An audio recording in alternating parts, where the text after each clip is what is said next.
Hello. My name is Aniruddha and welcome to my YouTube channel. In today's video, I want to talk about this pen right here. It is a Sailor Fude Fountain Pen. I want to share everything I know about this pen, having used it over the past year and a half for sketching. It's a fairly inexpensive pen. I purchased it for around rupees 1200. Its body is made entirely of plastic. The nib is metal, although I'm not sure what metal this is. Sailor makes a couple of different Fude pens. What is significant about this one is the angle of the nib. This is a 55-degree angle. Let me show you some of the marks it can make now. I'm going to start with some thinner lines. Notice how I'm holding the pen. It's almost upside down. It's still possible to write with it. It gives nice thin lines. I think that is the thinnest possible line. I hope you can see it on camera. I'm flipping the pen over. This will give me a slightly thicker line. Now I'm changing the angle of how I'm holding the pen. As I keep changing the angle, the lines will keep getting thicker.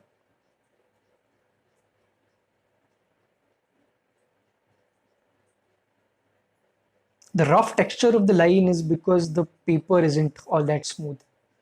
I kind of like that rough nature in the mark. Now I'm going to do a line, thickest line possible. Yes. Now I am just going to do a long wavy line and I'm going to keep changing the angle of my grip. Trying to give you an example of how it is possible to vary the same line, vary the thickness of one single line. Thick, thin, medium, thick, very thin. Flip it around, very thin.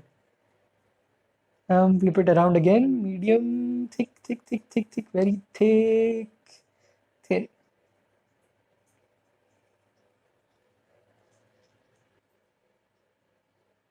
Here's a little further observation about the marks I just made. I talked about the ink stroke being a little bit broken. So I am using a mixed media paper by Strathmore.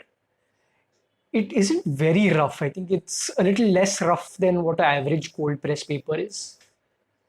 But on paper with even the slightest amount of texture, this Fude pen will give you a slightly broken mark. Next, let's look at the physical construction of our pen. So it's quite large, much larger than the average fine liner or ballpoint pen. The cap can be rotated off. It has this stopper here to prevent it from rolling. The nib can also be removed this way. This here is the body of the pen. This is the nib. This is how you take it apart when you clean the pen. It needs to be cleaned once every month to prevent the nib from jamming. And this is the ink cartridge. I am using the standard ink cartridge which came with this pen, but I have filled it with different ink. I have filled it with this carbon black ink which is waterproof. I will show you how that is done at the end of the video. When it comes to the ink, you have two options. I mean, you can refill the existing cartridge or you can get one of these piston type refills.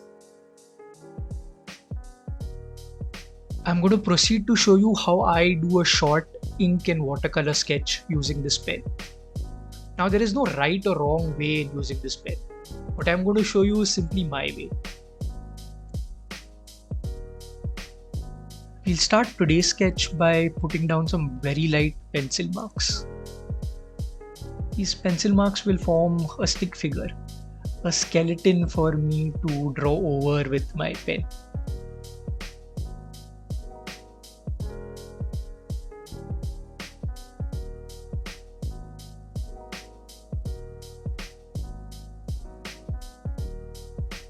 I'm going to begin my pen work by blocking in parts of the anatomy around that skeleton framework.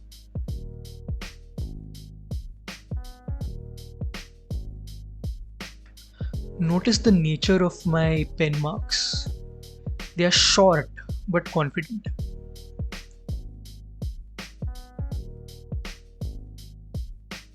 I'm not too worried about varying the line thickness at this point in the sketch.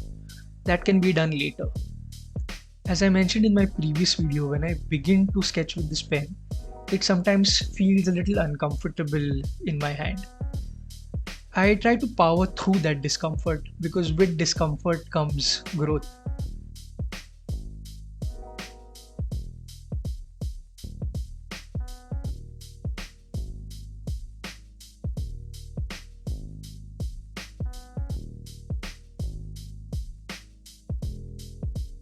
Notice how I depict the ribbing in those pads with one simple zigzag stroke.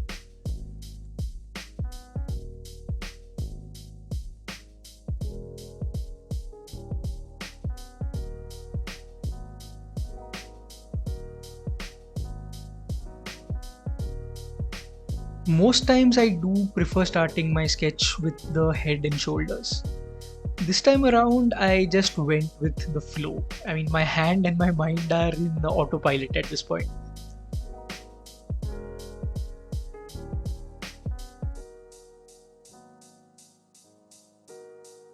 Having gloves on his hands actually make them easier to draw.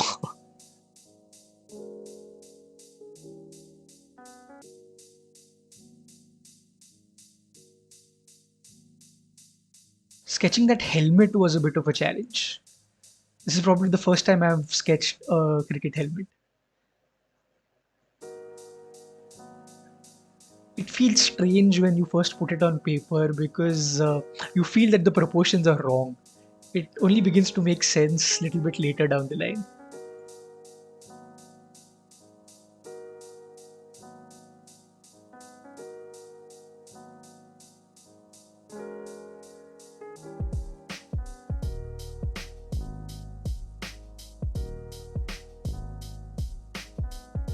As I put in his top arm, I am mindful of getting an accurate negative shape that is being formed between his arms and his face.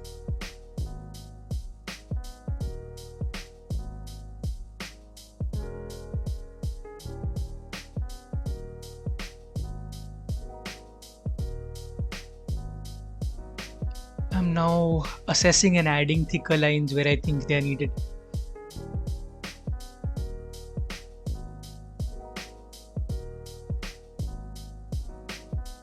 I still need to draw his bat. Without the bat, he looks kind of funny. Now, the important thing with the bat is getting the angle right.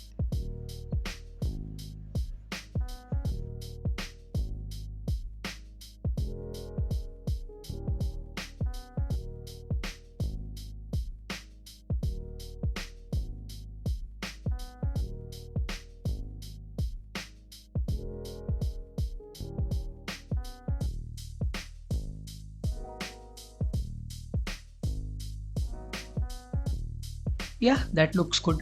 I think I'm ready to move forward to the watercolor and then maybe come back to the Fude pen if I think it's needed. The sketching part we watched at 3 times the actual speed. The watercolor part I've sped up a little more.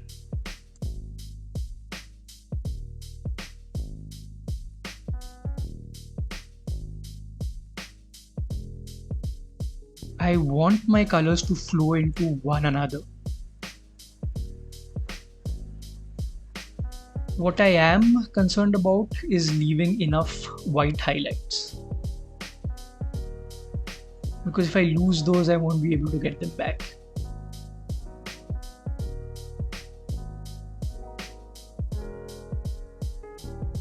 A test cricket kit is usually all white.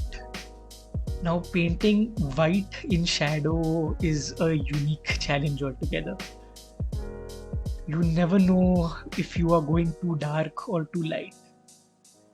The colors themselves don't actually matter, but the value matters a whole lot. It's a challenge that I've come to appreciate and love.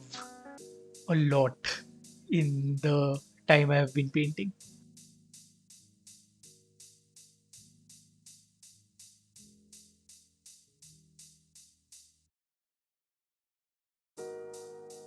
Notice how as soon as I put the shadow in, the figure becomes grounded. He has a bit of context now.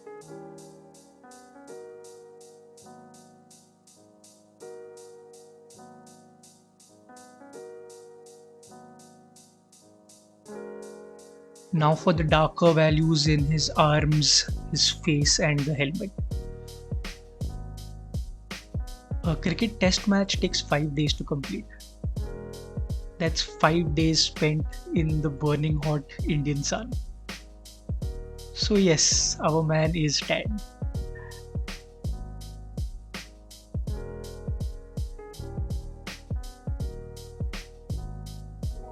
Putting in some finishing touches with my small brush.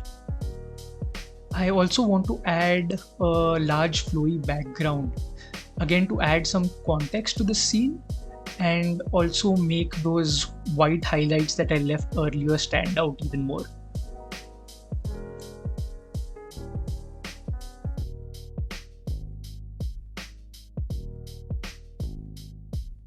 If you like what you have seen so far, may I request you to consider giving this video a thumbs up and subscribing to my channel.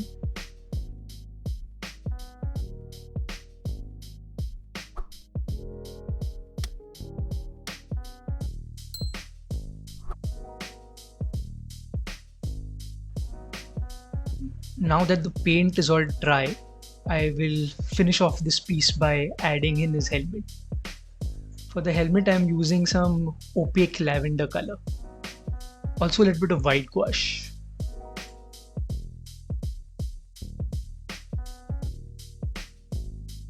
And done. That helmet does bring the whole piece together. I spent a little under 30 minutes on this and I'm really satisfied with the result.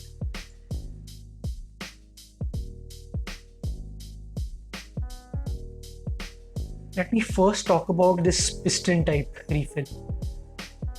Most artists usually purchase this because they want to use a different ink from the standard cartridge and want to keep changing inks. This is how it works. You take the pot of ink that you want, dip this refill in and twist.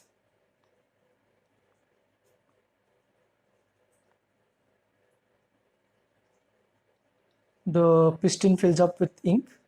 I haven't done it so well, there is a bit of air bubble here, but I think it serves the purpose of this demonstration. And then this little piston refill can be put into the nib. The pen can be reassembled.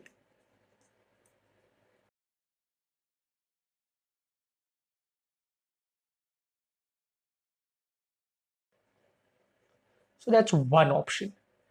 Next, I will show you the option I prefer. So my problem with this refill is it's quite small, extremely low capacity. So if I take it out on a day of sketching, it gets over before the sun sets. This particular one is comparatively larger. So I prefer simply refilling this. The manufacturer intended this to be a single-use cartridge, but some artists have found a hack on how to refill this. I'll show you how.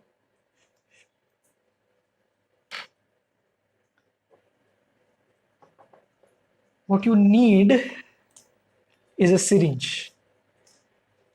You can use your syringe to get some ink from your ink pot.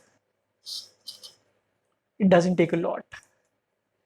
And then that syringe can be used to inject ink into this cartridge. You do need to clean the syringe quite regularly because especially if you're using this carbon ink, because it tends to jam up these small openings. I'm squeezing the excess ink back into the pot, closing my pot, reattaching this supposedly single-use cartridge.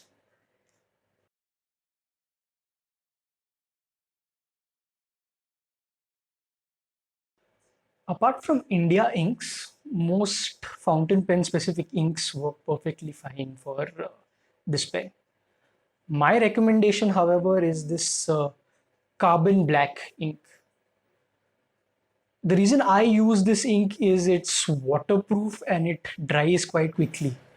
So it is the perfect ink if you are planning to do line and wash watercolors like I do. You can freely apply a wash of watercolor over this ink without the worry of it smudging. Only thing you need to be careful of is that the carbon does leave some crystalline traces. So there is a slight possibility of your pen jamming if you don't clean it often enough.